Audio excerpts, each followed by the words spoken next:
So ఇప్పుడు నార్మల్‌గా coma స్టేజ్‌లో ఉన్నప్పుడు బాడీ, సోల్ అనేది వేరవుతుంది అని అంటూ ఉంటారు. అది నిజమంటారా? నిజమే. కోమా అంటేనే ఒక డిఫరెంట్ ట్రాన్స్ స్టేట్. హ్మ్. అందులో బాడీ నుంచి సోల్ వచ్చి బయట నుంచొని చూస్తూ ఉంటుంది ఏం జరుగుతోంది అనేది. హ్మ్.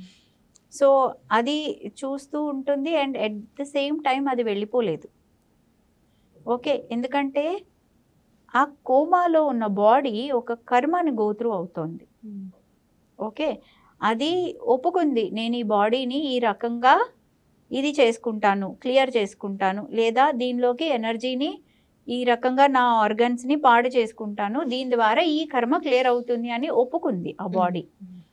అలాంటప్పుడు సోల్ ఏం చేస్తుంది? ఒక్కొక్కసారి ఎక్కువ వర్క్ చేసుంటాయి ఆ సోల్స్. చాలా గో త్రూ అయ్యుంటాయి. హ్మ్. ఓకే. అప్పుడు డివైన్ బీయింగ్స్ ఆర్ గురూస్ కానీ, స్పిరిట్ గైడ్స్ గాని ఏం చేస్తారంటే, let the body go through. Hmm. You don't have to go through okay. Hmm. అని దాన్ని తీసి పక్కన పెడతారు. అప్పుడది కోమాలో ఉంటుంది. అది హ్మ్. గో త్రూ అవుతూ ఉంటుంది. దీనికి పెయిన్ అంటదు. హ్మ్.